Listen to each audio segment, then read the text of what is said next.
Welcome to the 2018 half-year results for Emirates REIT. The key highlights are presented by Sylvain Vigeot, the Group Chairman of Equitativa. Thank you. The annualized total return for the first 6 months of the year is at 11%, which is in line with our long-term goal to deliver more than 10% total return for Emirates REIT. It was led mostly by a significant increase in the property income. The property income increased to 20% compared to last year, and also a significant decrease in the property expenses. The property expenses, like for like, were reduced by 20%. Therefore, the EBITDA had a very significant boost and increased by 27% to $18 million. At the end of June, we paid our second dividend.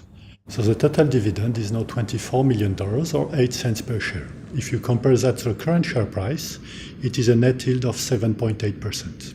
The net asset value is now $1.76 per share, and the portfolio value stands at $914 million or 3.4 billion dirham.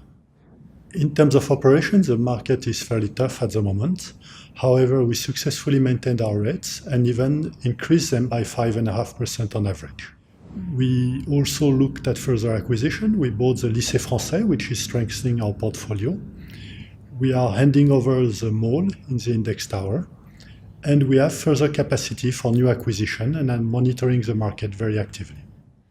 In summary, the portfolio value is $914 million with a net asset value of $526 million, translating to 1.76 USD per share. The net leasable area is 218,000 square meters with an occupancy of 83.7%. The weighted average lease term is 8.4 years with 11 properties and approximately 360 tenants. More details for the performance of the asset with Remy Ashak, the Group CFO for Equitativa. Thank you. The REIT had a 26% increase year-on-year in property operating income. This has translated into $27.1 million for the first half of 2018. Primarily, this was driven by the contribution of new acquisitions, the European Business Center in Q3 of 2017 and the Lycée Français in Q2 of 2018. This is in addition to the continued lease-up at Index Tower. In EBITDA, we are beginning to see the delivery of efficiencies that were undertaken in prior periods reflected in its performance.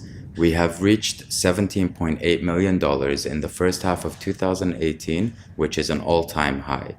This is effectively a 27% increase year-on-year. As I mentioned, it was primarily realizing the efficiencies that we had implemented earlier, which are reflected in the 67% flow through to EBITDA. In terms of the segments influencing the movement in FFO, total property income has grown by 20%. Operating expenditure remains in line.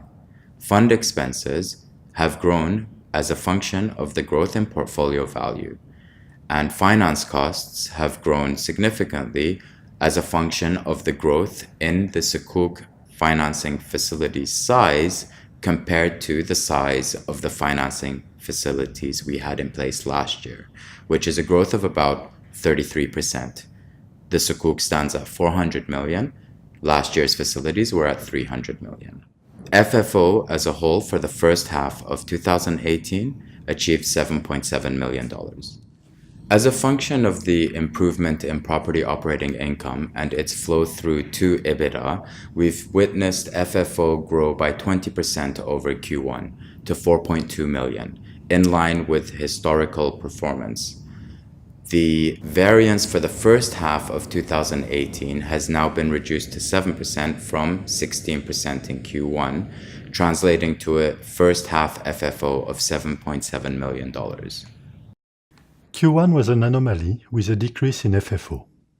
However, the underlying rental income has continued to grow, with Q2 2018 21% higher than Q2 2017. The impact of the higher borrowing cost is now fully absorbed, and as the Sukuk coupon is fixed, we expect a continued growth in FFO in the next quarters. Several recent investments, like the new school and the fit-out of Index Mall, are now producing revenue, and the REIT will benefit from a full contribution of those investments in the second half of the year. Over the first half of the year, the EBITDA has grown 27% to reach an all-time high of $18 million. We expect this trend to continue over the next quarters.